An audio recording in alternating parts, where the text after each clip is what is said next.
हमारे एआईसीसी के महामंत्री प्रभारी राजस्थान भाई माकन जी, प्रदेश कांग्रेस के अध्यक्ष गोविंद दोतासरा जी, हमारे पूर्व प्रदेश अध्यक्ष सचिन पायलट जी, आदरणीय गिरिजा व्यास जी, डॉक्टर रघु शर्मा जी, प्रताप सिंह खचरवास जी, उदिला अंजना जी, गणेश घोगरा जी,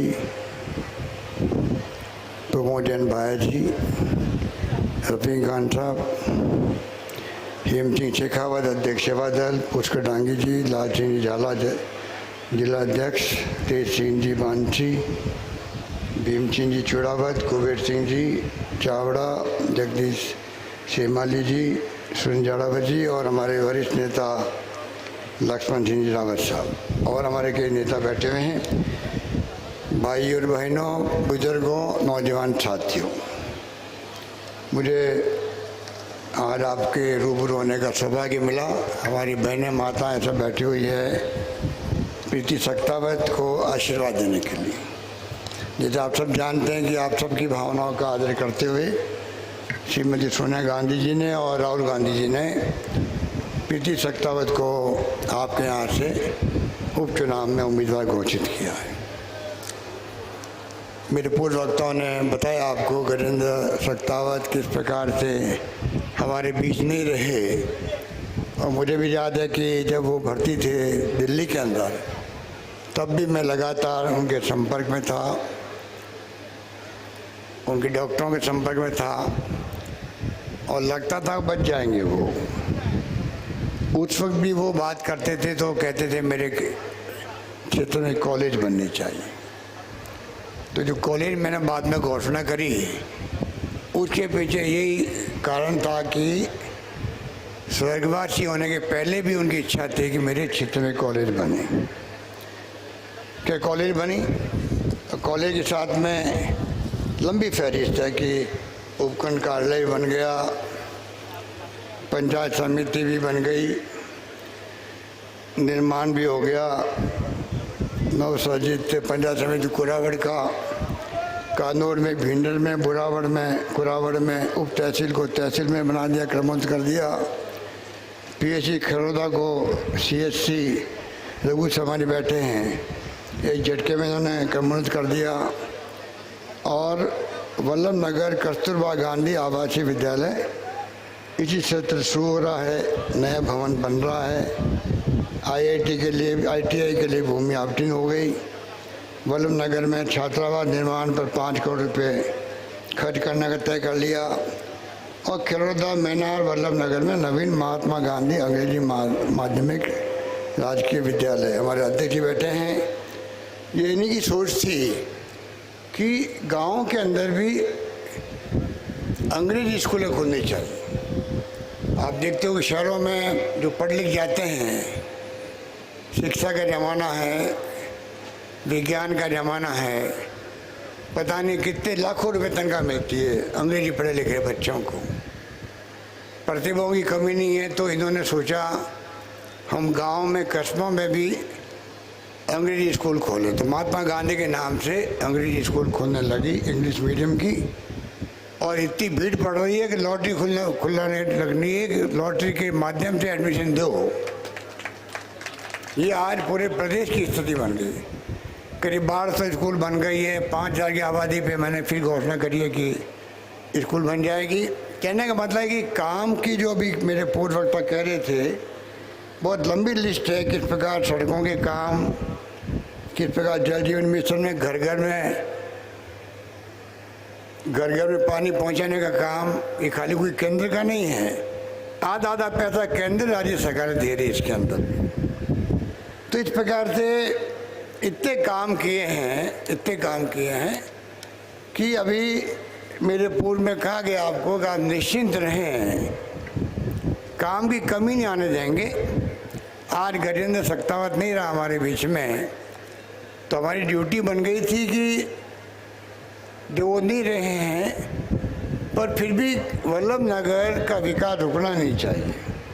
इसलिए हमने अभी तो मैंने आधी लिस्ट पढ़ी है आपके सामने, बाकी तो सड़कों लगाए कई काम हैं। जानबूझ के हमने ध्यान रखा कि महसूस नहीं हो लोगों को कि हमारा प्रतिनिधि नहीं है, तो आज हम लोग महरूम हो गए काम से। बाकी जगह काम हो रहे हैं, राजस्थान भर में काम करने में कोई कमी नहीं रखी हम लोगों ने। पूरे प्रदेश के अंदर सड़कों का हो, बिजली का हो, कनेक्शन देने की बात हो, शिक्षा की स्कूल खोलने की बात हो, 123 तो कॉलेज खोली हम लोगों ने। इतिहास में 70 साल में कभी ऐसा नहीं हुआ। 123 कॉलेजेस एक साल में खोली राजस्थान भर के अंदर। तो पानी, बिजली, शिक्षा, स्वास्थ्य, सड़कें, कोई कमी नहीं रखी। इस रूप में अरे भाई बंद करो, शांत रहो। इस प्रकार से हम लोगों ने एक के बाद एक काम हाथ में लिए। तो मैंने महसूस किया कि वल्लभ नगर की जनता को ये नहीं लगना चाहिए हमारा प्रतिनिधि दुनिया में नहीं रहा, तो इसलिए हम पीछे रह गए। इसलिए हमने जानबूझ करके ध्यान दिया इस क्षेत्र का भी। तो इसलिए मैं आपको निवेदन करना चाहूँगा, ये चुनाव वैसे भी कहा गया आपको, ना सरकार बदलने का है और ना बीजेपी जीतती थी तो कोई फर्क पड़ने का है। सवाल ये बात का है कि आप एक मैसेज देंगे राजस्थान की जनता को कि 2.5 साल से अधिक समय हो गया सरकार बने, आपके आशीर्वाद से सरकार हमारी बनी। हम लोगों ने कोई कमी नहीं रखी आपकी, हर क्षेत्र में हमने विकास के काम किए। कोरोना आ गया 1.5 साल तक, हमें तो खाली 13 महीने मिले काम करने के, 13 महीने खाली। बाकी टाइम तो 31-33 महीने का कुल काम मिला, टाइम मिला। उसमें तो अधिकांश समय चला गया कोरोना के अंदर भी। और कोरोना के अंदर भी आपके आशीर्वाद से जो हमने जो काम किया, जो स्वास्थ्य सुविधाएं बढ़ाई, फ्री मेडिसिन, फ्री दवाइयाँ, फ्री टेस्ट, कोरोना की पूरा इलाज फ्री। बाहर के राज्यों के लोग आके यहाँ पे इलाज करवा रहे हैं।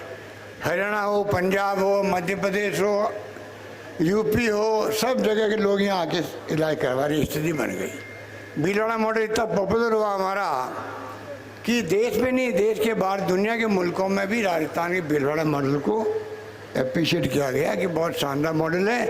इसी के माध्यम से हम कंट्रोल कर पाएंगे कोरोना का। तो मैं आपको निवेदन कर रहा था कि सरकार ने अपनी ड्यूटी पूरी निभाई और आप लोगों ने कमी नहीं रखी। मैंने कहा कोई भूखा नहीं सोना चाहिए, तो आप लोगों ने कितना खाना खिलाया, लोगों को ध्यान दिया। कोई व्यक्ति भूखा नहीं सोया। सामाजिक संस्थाएं आगे आए, धर्म गुरु आगे आए, राजनीतिक पार्टियों के लोग आगे आए।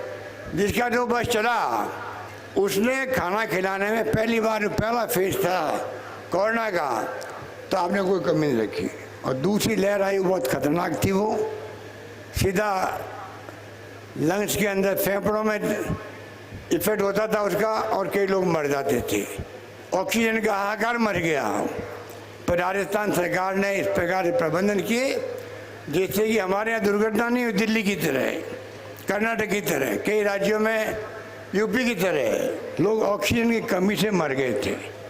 हमने सबको बचाया यहाँ पर। इसलिए मैं कहना चाहूँगा कि हमने 13 महीने भी वो काम करके दिखा है।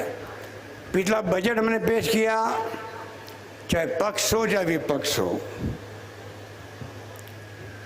सबको आश्चर्य हुआ कि कोरोना में रेवेन्यू तो 80% कम हो गई है। लॉकडाउन लग गया, सब घरों में बंद है, फैक्ट्री बंद, दुकानें बंद, तो बजट क्या पेश होगा। इतना शानदार बजट पेश किया कि सब लोगों को आश्चर्य हुआ और सब लोग खुश हो गए एक साथ में कि बहुत शानदार बजट आया हमारे। और बजट खाली घोषणा नहीं हुई है। जो एमएलए मुझसे मिलने आ रहा है उनको मैं पूछता हूँ तो कहता था अब खाली घोषणा नहीं की आपने, जो घोषणा ही हुई वो हमारे यहाँ लागू हो रही है। सड़कें बनने लग गई है, टेंडर हो गए हैं, एसडी ऑफिस खुल गया है, तहसील खुल गई है, कॉलेज बन गई है। जिसकी जो घोषणा हुई वो सब काम पूरे हो रहे हैं। इसलिए मैं कहना चाहूँगा कि आप अगर इस चुनाव में आपका आशीर्वाद मिलता प्रीति सख्तावत को, उसके लिए हमने सिर्फ 2.5 साल अभी बाकी है। 2.5 साल में उसका टेस्ट भी हो जाएगा आपके लिए, वो कैसा काम करती है। 2.5 साल ही है खाली, अगर 2.5 साल में जम के काम करे तो आगे आप देखना उसके लिए एक मौका उनको दो। वो एक प्रकार से सजा के सुमन होंगे बंटी को भी, तो आज दुनिया में नहीं है तो उनकी धर्मपत्नी पे विश्वास किया सोनिया गांधी जी ने, राहुल गांधी जी ने, एक मौका उसको देना चाहिए। ये हमारा फर्ज बनता है, धर्म बनता है। उसी रूप में हमने सब ने एक राय होकर के, जो यहाँ बैठे हुए वो भी और बाकी नेता भी, एक राय होकर के उनको टिकट दिया है, आपके विश्वास के आधार पर टिकट दिया है। मैं उम्मीद करता हूँ कि आप कोई कमी नहीं रखेंगे और सरकार जिस रूप में काम कर रही है, मुझे उम्मीद है कि पिछले कई सालों से सरकारें बदलती रहती है, एक बार कांग्रेस एक बार बीजेपी। इस बार हम इतना अच्छा काम करना चाहते हैं आपके सामने, जैसे अगली बार भी सरकार आप कांग्रेस की ही लाओ, ये मैं निवेदन करना चाहता हूँ आपसे।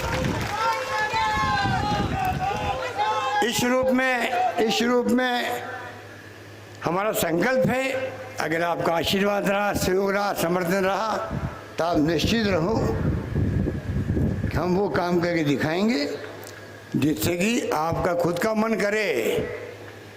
क्योंकि पहले भी सरकारें हमने काम बड़े अच्छे किए थे, पर फिर भी सरकार बदल गई। कभी नरेंद्र मोदी जी के नाम पे बदल गई, कभी किसी नाम पे बदल गई। इस बार आप लोग ये संकल्प कर लें, लेखा जोखा करते जाएं, हमारी गलतियां बताते जाएं, हमारी उपलब्धियों के ऊपर आप चिंतन करें। आपको लगे कि सरकार की तरफ से कोई कमी नहीं है तो मैं समझता हूँ फिर आपको भी कंजूसी नहीं करनी चाहिए। अगली बार तो कांग्रेस को सरकार बना के दिखा दो आप। इस रूप में मैं आपसे अपील करूँगा कि आप लोग हालात देख लो देश में क्या हो रहा है। अभी मेरे साथियों ने बताया आपको, आज साल भर हो गया किसानों को धरना दिए हुए, पंजाब बॉर्डर पर, दिल्ली बॉर्डर पर। क्या हो रहा है, एक साल हो गया। 70 साल में कभी नहीं सुना होगा आपको कि किसानों को इस प्रकार से दुख झेलना पड़ा हो। खाली काले कानून ख़त्म कर दो, ये मांग है उनकी, ये हमारे हित में नहीं है, किसानों के हित में नहीं है। हमने नए कानून बना दिए तो गवर्नर साहब के यहाँ पड़े हैं, वो राष्ट्रपति के पास भेज ही नहीं रहे वो। तो आप सोच सकते हो कि सरकार कितनी जिद्दी सरकार है। और लोकतंत्र में जिस प्रकार का उनका रवैया काम करने का है, वो ना लोकतांत्रिक है ना धर्मनिरपेक्षता का है। वो धर्म के नाम पर, जाति के नाम पर लोगों को भड़का रहे हैं, भड़का रहे हैं। धीरे धीरे उनका ग्राफ नीचे आ रहा है, उन लोगों का भी। जनता समझ गई खाली बड़े बड़े लंबे जोड़े भाषण देने से काम नहीं चलता है। पेट भरने के लिए तो आप सोच सकते हो क्या क्या करना पड़ता है। आज पेट्रोल डीजल के दाम 13 दिन हो गए हैं, रोज बढ़ रहे हैं, 108 रुपये हो गए। आप कल्पना कीजिए, इस प्रकार से जो कमाई कर रही है भारत सरकार, कोई वित्तीय प्रबंधन नहीं करके पेट्रोल डीजल और गैस के नाम पे पैसा कमा रही है और देश चला रही। उसका भार महंगाई के रूप में सामने आता है। हर चीज़ महंगी आ रही है, किसान को उसका उपज का पूरा मूल्य मिलता नहीं है। ये हालात है। यूपी में क्या हुआ आपने देखा हुआ टीवी के अंदर, किस प्रकार एक गाड़ी जो है, किसान साइलेंट, किसान और बुजुर्ग लोग बिल्कुल शांतिपूर्वक चल रहे थे। पीछे से गाड़ी आई, उनको आप उनके ऊपर गाड़ी चला दो, ऐसा कभी देखा आपने जिंदगी में? अगर दृश्य आपने किस प्रकार लोग दोनों तरफ वहाँ पे बिखर गए, किस प्रकार उनकी हालत हुई, किस प्रकार मारे गए होंगे, कोई सोच सकता है। और उसके बाद में प्रियंका गांधी और राहुल गांधी जाए तो आप मिलने नहीं दो उनको। अरे विपक्ष का काम है जाके बात सुनना, समझना, गहराई में जाना। ये लोकतंत्र की परंपरा है, उससे फ़ायदा ही होता है, सच्चाई सामने आती है। पर उसको रोक दिया गया। तो मैं आपको निवेदन करना चाहूँगा कि कांग्रेस पार्टी, गुलाब सिंह सख्तावत साहब, जब मैं मुख्यमंत्री पहली बार बना था 20 साल पहले, तब मेरे साथ में ये गृह मंत्री थे मेरे, बहुत शानदार इन्होंने काम किया। जब मैं NSU में था तब ये मंत्री थे, तो कितनी लंबी इनिंग इन्होंने खेली होगी। मैं 73 की बात कर रहा हूँ, जब मैं NSU अध्यक्ष था। जब भी मैं आता था आपके उदयपुर, डूंगरपुर, बांसवाड़ा के अंदर, उस वक्त से लगा था जब मैं बन गया मुख्यमंत्री, तब मेरे गृह मंत्री बने। तो आप सोच सकते हो कि एक फ्रीडम फाइटर्स के रूप में इनका एक पैर तो आप मालूम है कि उस लड़ाई के अंदर ही वो चला गया, पर इतनी विल पावर मजबूत थी, इच्छा शक्ति मजबूत थी। जम के सेवा पूरी मेवाड़ की करी, चाहे मोहनलाल सुगाड़िया जी हो, हृदय जोशी जी हो, शिवचंद्र माथुर जी हो, बरगतुल्ला खान साहब हो, जगन्नाथ पाड़िया जी हो, और मेरे वक्त में मेरे साथी थे। सब ने इनके ऊपर विश्वास किया, मेवाड़ को ये संभालेंगे, उनके जन समस्याओं का हल करेंगे। वो इन्होंने अपना धर्म निभाया एक सच्चे सिपाही के रूप में। इसी कारण से आपने गजेंद्र सख्तावत को, जिसको आप प्यार से बंटी कहते हो, आपने उसको आशीर्वाद दिया। अब उनकी धर्मपत्नी आपके बीच में आई है। हम सब आपसे मार्मिक अपील करना आए हैं, एक मौका उनको दे दीजिए। 2.5 साल में आप देख लेना, आपको लगे कि कोई कमी नहीं है। और मैं आपको विश्वास दिलाता हूँ, मैं और मेरे तमाम साथी मंत्रिमंडल के, जो आप समस्या बताओगे प्रीति को, जो विकास की बात करोगे, हम पूरा करने पीछे नहीं रहेंगे। ये आपसे मैं वादा करना चाहता हूँ इस मौके पर। इस रूप में प्लीज़ प्लीज़ प्लीज़ धन्यवाद। इस रूप में मैं आपको निवेदन करना चाहूँगा कि आपके सामने मौका है। उम्मीदवार तो हमारे कई साथी थे,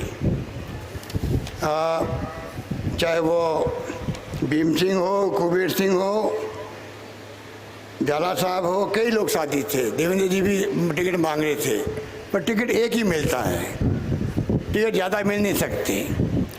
और एक टिकट के लिए एक फैसला करना ही पड़ता है पार्टी को, हाईकमान को। तो एक फैसला होने के बाद में सच्चा सिपाही वही है पार्टी का, जो कल तक टिकट मांगने वाला भी साथ जुट जाए, काम करने लग जाए। उसका मान सम्मान समाज में बढ़ता है, मतदाताओं में बढ़ता है। और सोनिया जी ने कहा, एक बार मैं सुन रहा था एक अधिवेशन में, कांग्रेस अधिवेशन में, कि जो धैर्य रखता है उसको कभी न कभी मौके मिलते ही मिलते रहते हैं। इसलिए मैं सब साथियों को कहना चाहूँगा कि टिकट मांगना आपका हक था, टिकट मिल गया अभी प्रीति को। अब आपकी सबकी जिम्मेवारी है कि कांग्रेस अध्यक्ष की भावनाओं को देखते हुए आप सबको एकजुट होकर के काम करना है।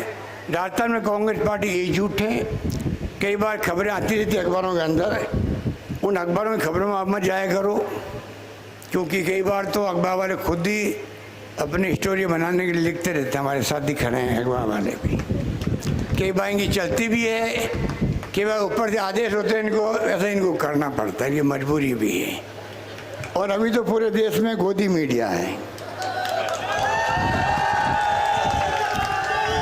खाली वो रवीश कुमार जो है, एनडीटीवी वाला रवीश कुमार, वो सच्चे दिखा रहा है। बाकी अधिकांश मीडिया वाले तो आप देख रहे हो गोदी मीडिया के रूप में, और दबाव में मोदी जी के उस रूप में वो पूरे देश को गुमराह कर रहे हैं।